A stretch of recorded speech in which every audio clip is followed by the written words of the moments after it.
आज हम पढ़ेंगे liver tissues architecture, very very important one. ये जो लीवर टिश्यू है उसमें आप लोगों ने कौन कौन सी चीजें देखे। ये जो पीवी है that is called portal vein, BD का मतलब बाइल डक्ट है, और H A stand for hepatic artery.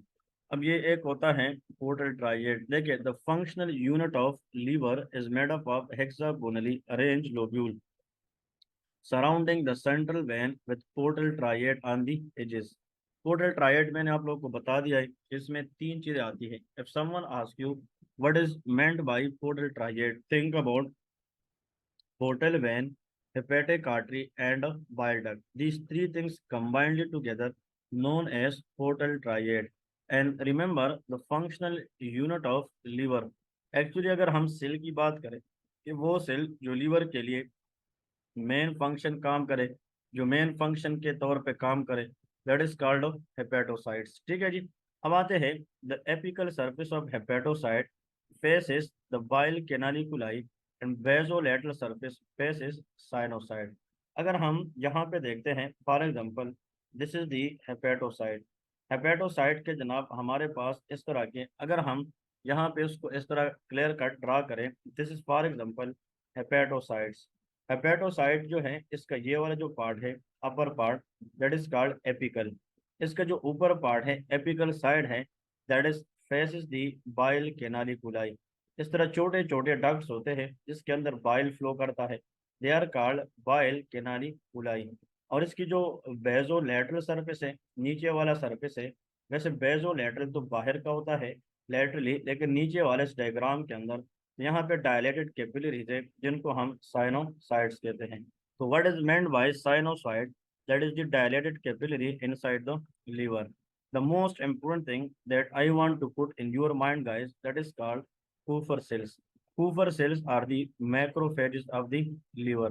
अब अगर हम मैक्रोफेजेस की बात करें कूफर सेल की, तो मतलब दे engulf the bacteria and damage RBC. इसका मतलब यह है कि अगर फॉर एग्जांपल कहीं पे बैक्टीरिया है या अदर डिब्रीज है अनवांटेड, तो उनको क्लियर करना, that is the function of macrophage. तो यहाँ पे लिखें फॉर एग्जांपल लोकेशन, यहाँ पे हम एक टेबल ड्रा करते हैं, इससे आप लोग का एक एमसीक्यूज आएगा। और यहाँ पे लेके मैक्रोफेज, ठीक है, एक साइड पे लेके लोकेशन और दूसरे साइड पे macrophage. If someone ask you what is the bone macrophage, answer is osteoclast. उसका नाम क्या है? Osteoclast. If someone ask you what is the macrophage of a liver, that is called Kupffer cell. अभी जो हम पढ़ रहे थे that is called Kupffer cell. What is the macrophage of the brain, brain के अंदर मैक्रोफेज क्या है? That is called microglial cell, that is called microglial cell. What is the macrophage of the skin, that is called histiocytes. उसका नाम क्या है? Histiocytes है। इस तरह what is the macrophage of the kidney, that is known as mesangial cell. तो please ये जितना भी टेबल ड्रा किया है इस तरह और भी है, but the most important table is this। These are the different areas and these are the different macrophages। So we are talking about liver, so liver macrophages Cooper cell, they are located in the sinusoid dilated capillary and they clear bacteria and damage are senescent RBC। जो non functional RBCs है, जो debris की तरफ है या मतलब unwanted material की तरफ पे काम करता है, उनको क्लियर करता है। Hepatic stellate mean Ito cell in the space of Disse, very very important. अब दो चीज़ आप लोगों ने याद रखना है, यहाँ से लेके स्पेस बिटवीन, ये आप लोग अपने कॉपी में लेके या बुक के ऊपर लेके, the space between hepatocytes. Hepatocytes are the main cells of the liver and dilated capillary which is called sinusoid. कहते हैं जो लीवर सेल है और साइनोसाइड है उसके दरमियान जो स्पेस पाया जाता है, that space is known as space of Disse. इसको हम स्पेस ऑफ डेसे कहते हैं। And this space of Disse contain a special type of cell known as stellate cell which is called Ito cell. इनका काम, Ito cell के काम याद रखे, number one, it store vitamin A when present. जब ये इनएक्टिव होते हैं ये विटामिन ए स्टोर करते हैं, but when inactivated it is responsible for hepatic fibrosis। So please remember two things: the space between hepatocyte and sinusoid, space of Dece which contains stellate cell known as ito cell, These cells, when inactive, when they are dormant, they are quiescent, they store vitamin A. So which of the following fat soluble vitamin stored by keto cell or stellate cell, they are called vitamin A. लेकिन when these cell activated, there is responsible for hepatic fibrosis. इसमें लिखे liver has dual mean double blood supply, that is portal vein supplied 80% and hepatic artery 20%. अभी जो zone बताए गए हैं इनमें एक एमसीक्यूज हैं। Zone one that is called periportal zone. It is affected first by viral hepatitis, best oxygenated, most resistant to circulatory compromise, ingested toxin for example cocaine. जो zone one है लीवर के अंदर, ये अपर पार्ट है, that is best oxygenated, therefore the this is resistant to the circulatory compromise. लेकिन exam question is which of the following zone one, which of the following zone in the liver is more prone for viral hepatitis? Answer is zone one. इसके बाद है zone two, जिसको intermediate zone कहते हैं, that is most commonly prone for yellow fever. Very very important infectious disease है, it is a viral illness. We will discuss this in a greater detail. Yellow fever, इसमें YELLOW। अब देखिए इसका मतलब ये है कि इसमें YLLOW होता है yellow fever. Yellow fever is a tropical viral disease affecting the liver, kidney, causing fever and jaundice, and it is transmitted by a mosquito. ये किस वजह से होता है? मॉस्कीटो। लेकिन अगर कोई अच्छा स्टूडेंट लिखना चाहे तो आप लिख सकते हैं कि जिस वायरस फैमिली से येलो फीवर होता है, that is called arbovirus. इसको हम क्या कहते हैं? Arbovirus. इसका मतलब यह है कि yellow fever is caused by arbovirus family and that affected intermediate and that is called zone two. तो इसका मतलब ये है। इसके बाद जोन थ्री, तो जोन थ्री में लेके pericentral, it is central lobular, affected first by ischemia, because जितना हम नीचे आ रहे हैं that is called less oxygenated, इसकी ऑक्सीजनेशन कम होती है। High concentration of cytochrome 450 and that is responsible for the metabolism of different substances, more sensitive to metabolic toxin like ethanol, CCl4, carbon tetrachloride, rifampicin, acetaminophen, and that is the site of alcoholic hepatitis. Acetaminophen is paracetamol. Please remember, if paracetamol is taken at higher doses, it is hepatotoxic. Actually paracetamol poisoning के अंदर हम discuss करेंगे। Majority question आता है कि अगर एक patient है उसने पैरासीटामोल ली है और उसकी जनाब पॉइजनिंग हुई है, तो पैरासीटामोल जो पॉइजनिंग है ये अफेक्ट करती है लीवर। कौन सा जोन? Zone three. और आप लोग को ये पता होना चाहिए कि paracetamol poisoning is occur, what will be the antidote, that is called N acetyl cysteine. इसका मतलब ये है कि वो लोग जिसको पैरासीटामोल पॉइजनिंग हो जाए तो उनकी टॉक्सिसिटी को रिवर्स करने के लिए हम एन एसिटाइल सिस्टीन देते हैं।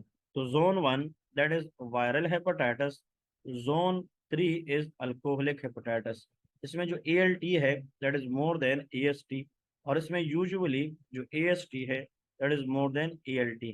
लेकिन USMLE प्लेब के अंदर एक क्वेश्चन आता है कि अगर जोन वन अफेक्ट हो जाए वायरस की वजह से और कंडीशनली AST ALT से ज़्यादा आ जाए, so that is shows a poor prognosis of viral hepatitis. So these are the most important point you people should know for the liver architecture. अगर आप इस डायग्राम को देखें तो इस डायग्राम के अंदर भी वो सारी की सारी चीज़ें इन लोगों ने एक्सप्लेन की हैं। देखिए ये वाला जो एरिया है ये, these are dilated capillary, they are called sinusoid. ये क्या होते हैं? Sinusoid. Very very important, these are sinusoids. इसके बाद आते हैं दीज आर हेपेटोसाइड्स। ये क्या होते हैं? हेपेटोसाइड। अब यहाँ पे दो चीज़ें आप लोगों ने समझनी है। This is called hepato. अगर ये हेपेटोसाइड से सारे के सारे और ये जो है ये साइनोसाइड है, ये साइनोसाइड है, तो हेपेटोसाइड और साइनोसाइड के दरमियान ये जो येलो कलर की जगह है इसको स्पेस ऑफ डेसे कहते हैं। तो स्पेस ऑफ डेसे क्या है? It is the space between hepatocyte and sinusoid, and this space of Disse contain a special type of cell known as stellate cell. Stellate cell is also known as keto cell, and that is responsible for storage of vitamin A and activated form hepatic fibrosis. अब यहाँ पे देखें ये जो area है ना ये सारा का सारा ये क्या है? These are sinusoid. और साइनोसाइड के अंदर ये वाला जो एरिया है ये जो इसके अंदर पाया जाता है, मैं भी क्लियर करता हूँ।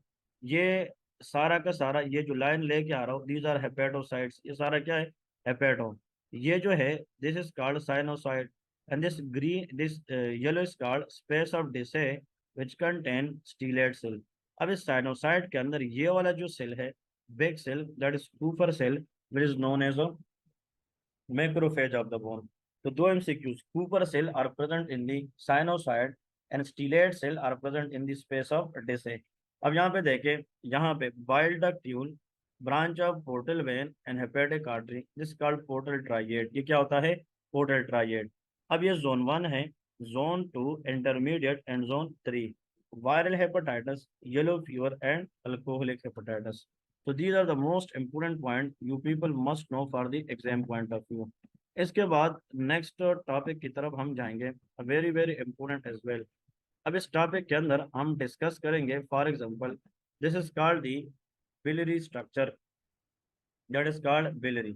लेकिन इसको स्टार्ट करने से पहले मैं अपना डायग्राम बनाना चलूँ ताकि आप लोग इसको सीख सकें।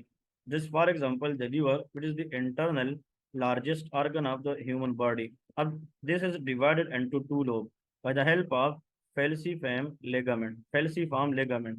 This is called left hepatic lobe, and that is called right hepatic lobe. So left hepatic lobe and right. Left hepatic is smaller lobe, right hepatic is larger lobe. अब यहाँ पे इस right hepatic lobe के साथ this is called gall bladder, that is known as a gall bladder. अब ये gall bladder है। अब देखिए, that is attached to the right lobe. अगर हम GIT में जाएं, this is the for example stomach, और स्टमक के बाद जो स्ट्रक्चर स्टार्ट होता है, C shape structure like this, that is called duodenum. ये क्या होता है, duodenum. Duodenum has four part, first part, second part, third and fourth part. इसका मतलब ये चार पार्ट्स होते हैं ड्यूडेनम के। अब यहाँ पे लेफ्ट हेपेटिक लोब से लेफ्ट हेपेटिक डक्ट निकलता है, that is called left hepatic duct. यहाँ से राइट हेपेटिक डक्ट निकलता है, and when both they combined they form common hepatic duct.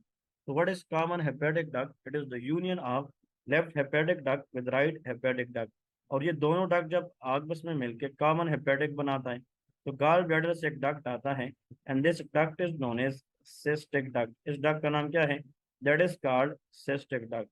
और जब ये डक्ट सिस्टिक डक्ट आगे आके किसके साथ मिलता है, कॉमन हेपेटिक डक्ट के साथ मिलता है, तो it will form another duct, and that duct will be known as what, CBD, and that is called common bile duct। ये क्या होता है, common bile, and this common bile duct open end to the second part of the duodenum which is called ampulla of Vater। यहाँ पे pancreatic duct भी open होता है और common bile duct भी open होता है। तो अगर आप इस पूरे सिस्टम को देखें, this is called biliary tree. ये ट्री की तरह है और इसको हम बिलियरी स्ट्रक्चर भी कह सकते हैं, ठीक है जी। अब देखें, यहाँ पे मोस्ट इंपोर्टेंट इन लोगों ने जो एनाटॉमी बताई है उनको देखते हैं। This is the liver and that is the gall bladder. Gall bladder से जनाब cystic duct, this one was right hepatic, left hepatic, form common hepatic, and when they combined common bile duct and they open and to the second part of the duodenum which is called ampulla of Vater. और यहाँ से pancreatic duct भी आता है, ये second part of the duodenum में जाता है। Cholangiography shows filling defect in gall bladder, and मतलब ये है कि यहाँ पे ये फिलिंग डिफेक्ट्स का मतलब होता है, अगर ये इस तरह वाइट कलर है और इसमें ब्लैक ब्लैक डॉट्स आ रही है, इसको फिलिंग डिफेक्ट्स कहते हैं इन कॉमन बाइल डक्ट। अब यहाँ पे देखें, ये कॉमन बाइल डक्ट है और ये गॉल ब्लैडर है, मतलब इसमें अगर आपको ये ब्लैकिश एरिया नजर आ रहे हैं, इसको फिलिंग डिफेक्ट्स कहते हैं। Gall stone that reach the confluence of common bile duct and pancreatic duct at the ampulla of Vater can block both common bile and pancreatic duct, that is called double duct sign. अब देखिए, इसको हम कहते हैं कि what is meaning of this. Actually अगर यहाँ पे गॉल ब्लैडर में स्टोन है, तो आप लोगों को पता है यहाँ से पेंक्रियाटिक डक्ट आता है। तो अब सवाल ये है कि if this stone is dislodge from gall bladder and they goes and to the cystic duct, and after cystic duct reach to the common bile duct, और ये स्टोन यहाँ पे स्टक हो जाए, तो ये स्टोन अगर स्टक हो जाए एम्पुल ऑफ वेटर में, तो ये कॉमन बाइल डक्ट की फ्लो को भी ब्लॉक करेगी, और ये यहाँ से पेंक्रियाटिक डक्ट की फ्लो को भी ब्लॉक करेगी, and that is called double duct sign, causing both cholangitis and pancreatitis respectively. Inflammation, क्योंकि जब बाइल आगे नहीं जाएगी तो रिटेन बाइल के ऊपर inflammation of common bile duct, that is called cholangitis. और अगर यहाँ से पेंक्रियाटिक जूस आगे नहीं जाएगी दैट विल कॉज पेंक्रियाटाइटिस। कभी कभार इस हेड ऑफ पेंक्रियास के अंदर ट्यूमर होता है, and that tumour can also obstruct ampulla of Vater. Tumor that arise at the head of pancreas, usually ductal adenocarcinoma, can cause obstruction of the common bile duct. अब आप लोग बताएं, जब common bile duct obstruct हो जाए तो फिर bile आगे नहीं जाएगी। That will lead to initially obstructive jaundice, क्योंकि जब कॉमन बाइल डक्ट ब्लॉक हो जाए तो बिलिरुबिन जो आगे जाने था वो नहीं जाएगी। That is obstructive jaundice। और फिर यहाँ पे ये जो कॉमन बाइल डक्ट है उसमें बाइल बढ़ता रहे, and a time will come that gallbladder become enlarged. The enlarged gallbladder with painless obstructive jaundice is called Purvisor sign. The exam के अंदर please remember in majority of the exam I saw this question, what is meant by Purvisor sign. Purvisor sign is classically seen in pancreatic head cancer, adenocarcinoma, and that is enlarged gallbladder with painless obstructive jaundice. That is known as Purvisor sign. So if you know the anatomy, pathology is much easier to understand. But for understanding pathology, you must know anatomy very well. आप लोग anatomy आनी चाहिए। इसके बाद next area है femoral region. अब आते हैं what is meant by femoral region. अब डिस्कस करते हैं फीमोरल रीजन क्या है। देखिए, लेटरल टू मीडियल, इसका मतलब ये है, इसको चलो इन लोगों ने बहुत मुश्किल तरीके से लिखा है, इसको हम आसान करते हैं। यहाँ पे एब्डोमेन के लोअर पार्ट में, this is called an anatomical landmark anterior superior iliac spine। मैं थोड़ा सा मिटा के दोबारा लिखना चाहूंगा। This is the anatomical structure which is known as anterior superior iliac spine। और यहाँ पे होता है प्यूबिक ट्यूबरकल। प्यूबिक सिम्पेसिस अलग चीज है, but this is called pubic tubercle. Please everyone focus here. Actually this is anterior superior iliac spine and that is the pubic tubercle. इन दो पॉइंट के दरमियान यहाँ पे एक मसल है जिसकी फोल्डिंग हुई है। This is a muscle which fold between anterior superior iliac spine and ASIS stand for anterior superior iliac spine। And यहाँ पे पीटी लिखता हो प्यूबिक ट्यूबरकल।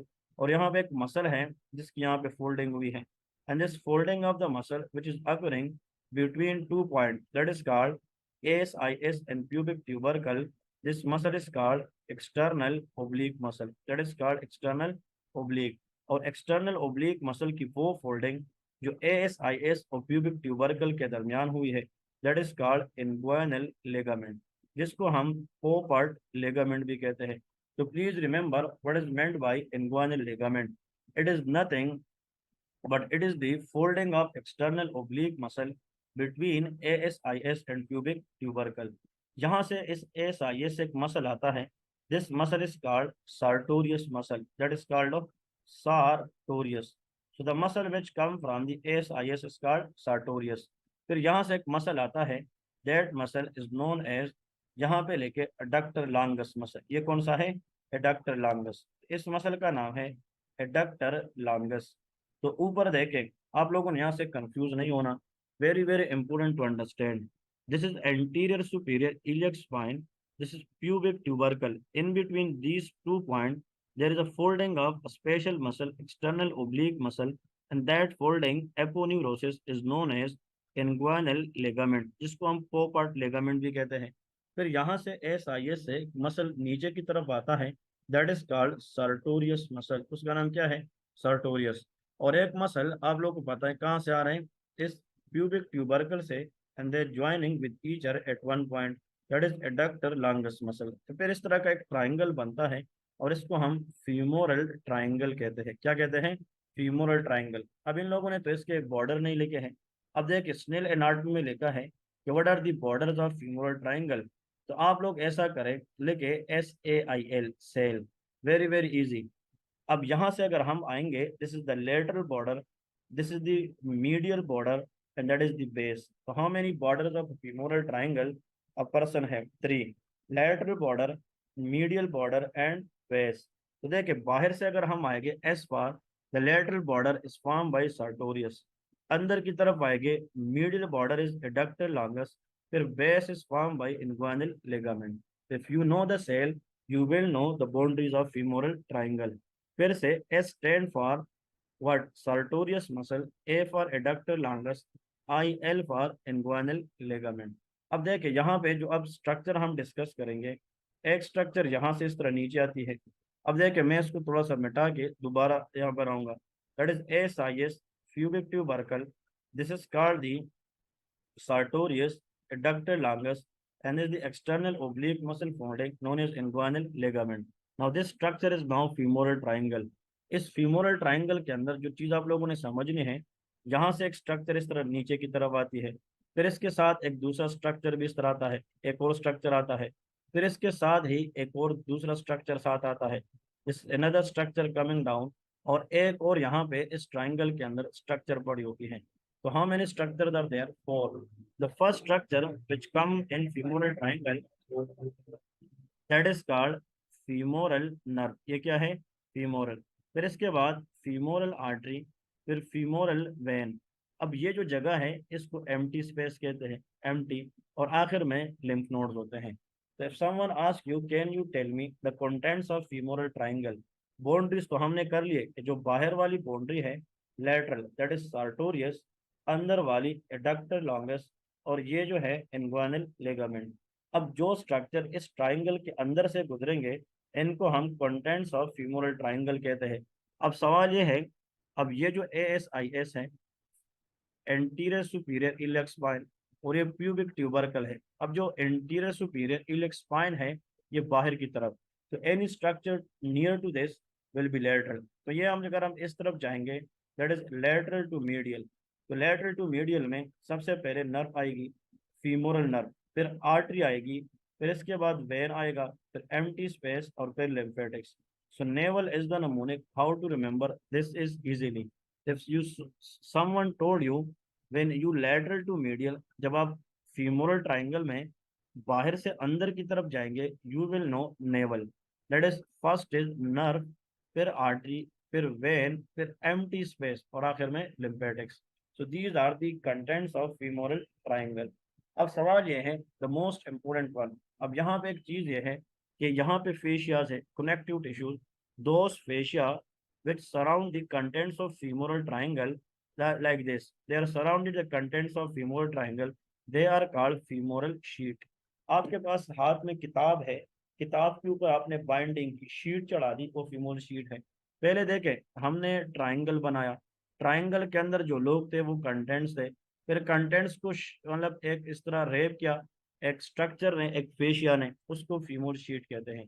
अब फीमोरल ट्राइंगल का सबसे पहला कंटेंट क्या है? नर्व है, लेकिन जो शीट है वो नर्व के इर्द गिर्द नहीं है, वो आर्टरी से स्टार्ट है।